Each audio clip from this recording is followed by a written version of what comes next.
Hai, jumpa lagi dengan Van Lawisti di sini. Pada kesempatan ini materi yang akan kita bahas yaitu ancaman terhadap integrasi nasional. Materi kelas 10 Mapel PKN bab 6.1. Namun seperti biasa, sebelum kita mulai pembahasan materi, silahkan persiapkan terlebih dahulu alat tulis kalian untuk mencatat hal penting pada materi ini. Namun sebelum kita lanjutkan, silahkan klik like, subscribe, dan bunyikan tanda lonceng terlebih dahulu agar kalian mendapatkan notifikasi video terbaru dari kami. Terima kasih. Kalian tentunya pernah melihat peta dunia. Dalam peta tersebut kalian dapat menunjukkan posisi Indonesia yang berada di tengah-tengah dunia, dilewati garis khatulistiwa, diapit oleh dua benua yaitu Asia dan Australia, serta berada di antara dua samudera yaitu Samudera Hindia dan Pasifik. Kondisi tersebut menunjukkan bahwa wilayah Indonesia berada pada posisi silang sangat strategis. Perlu kalian ketahui bahwa posisi silang negara Indonesia tidak hanya meliputi aspek kewilayahan saja, melainkan meliputi pula aspek-aspek kehidupan sosial, antara lain sebagai berikut. 1. Penduduk Indonesia berada di antara daerah berpenduduk padat di belahan utara dan daerah berpenduduk jarang di belahan selatan. Benua Asia di utara merupakan benua terpadat di dunia. Di sana terdapat negara China dan India, yang merupakan dua negara berpenduduk terbanyak di dunia. Kemudian sebelah selatan adalah negara Australia, dengan negara berpenduduk jarang. Ideologi Indonesia terletak antara komunisme dan liberalisme. Indonesia sendiri mempunyai ideologi Pancasila yang keberadaannya diapit oleh ideologi komunisme di sebelah utara yaitu negara China sebagai pelopor ideologi komunis. Kemudian di sebelah selatan yaitu negara Australia yang berideologikan liberalisme. 3. Demokrasi Pancasila berada di antara demokrasi rakyat di utara, Asia daratan bagian utara, dan demokrasi liberal di selatan. Seperti yang telah kita ketahui, negara komunis menggunakan demokrasi rakyat dan negara liberal menggunakan demokrasi liberal. 4. Ekonomi Indonesia berada di antara sistem ekonomi sosialis di utara dan sistem ekonomi kapitalis di selatan. Negara komunis menggunakan ekonomi sosialis, di mana seluruh kebijakan ekonomi ditentukan oleh pemerintah, dan negara liberal menggunakan ekonomi kapitalis yaitu sistem ekonomi yang memberikan kebebasan penuh pada semua orang untuk melakukan kegiatan ekonomi untuk memperoleh keuntungan. 5. Masyarakat Indonesia berada di antara masyarakat sosialis di utara dan masyarakat individualis di selatan. Masyarakat sosialis lebih mengedepankan tujuan bersama dan masyarakat individualis lebih mengedepankan tujuan pribadi.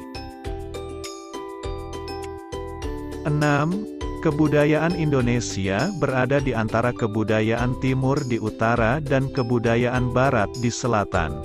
Kebudayaan timur merupakan kebudayaan yang banyak dipengaruhi oleh ajaran agama dan kebudayaan barat yang lebih banyak dipengaruhi oleh sastra, logika berpikir dan filosofi.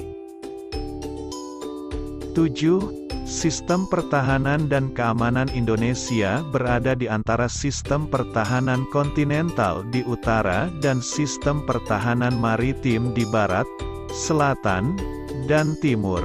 Hal itu terjadi karena faktor sejarah. Kalau benua Asia merupakan bekas jajahan negara lain, sehingga sistem pertahanannya mengarah kepada pertahanan darat, dan Australia merupakan koloni Inggris sebagai negara imperialis sehingga sistem pertahanannya mengarah kepada pertahanan maritim untuk menyerang.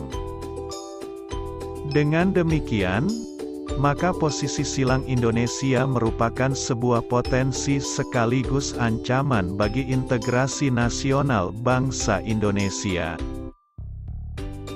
Ancaman bagi integrasi nasional tersebut datang dari luar maupun dari dalam negeri Indonesia sendiri dalam berbagai dimensi kehidupan.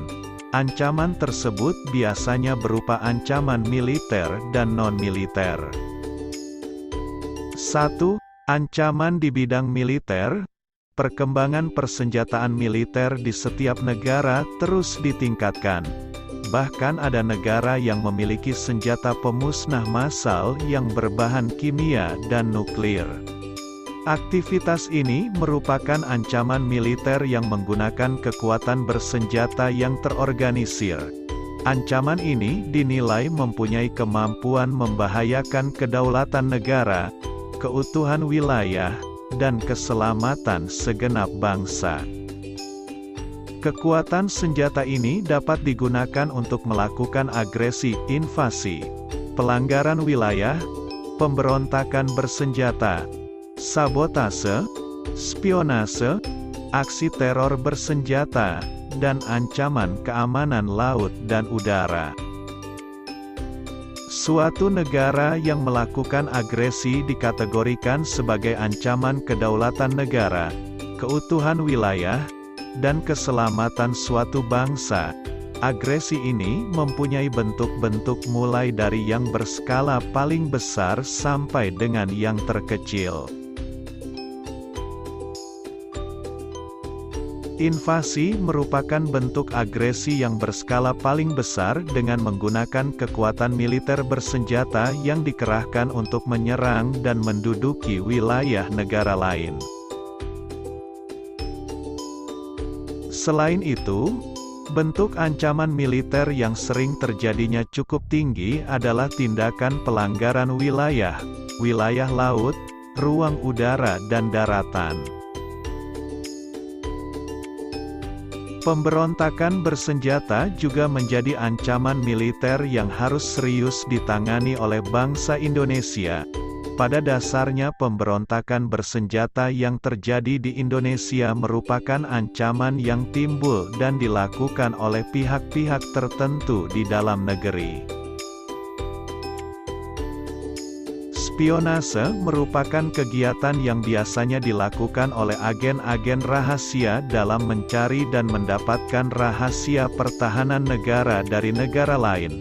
Kegiatan spionase dilakukan secara tertutup dengan menggunakan kemajuan ilmu pengetahuan dan teknologi. Selanjutnya, gangguan keamanan di laut dan udara juga perlu mendapatkan perhatian. Gangguan di laut dan udara merupakan bentuk ancaman militer yang mengganggu stabilitas keamanan wilayah nasional Indonesia. 2. Ancaman non-militer. Ancaman non-militer pada hakikat ancaman yang menggunakan faktor-faktor non-militer dinilai mempunyai kemampuan yang membahayakan kedaulatan negara, kepribadian bangsa, keutuhan wilayah negara, dan keselamatan segenap bangsa. Ancaman ini salah satunya disebabkan oleh pengaruh negatif dari globalisasi. Globalisasi yang menghilangkan sekat atau batas pergaulan antar bangsa. Disadari ataupun tidak telah memberikan dampak negatif yang kemudian menjadi ancaman bagi keutuhan sebuah negara, termasuk Indonesia. Ancaman non-militer diantaranya dapat berdimensi ideologi, politik, ekonomi, dan sosial budaya. Demikian pembahasan materi kali ini, semoga kalian bisa memahami dan mengantisipasi ancaman terhadap integrasi nasional. Jangan lupa klik like, subscribe, dan bunyikan tanda lonceng, agar kalian bisa terus mengikuti video pembelajaran dari kami. Sampai jumpa pada video pembelajaran selanjutnya. Terima kasih.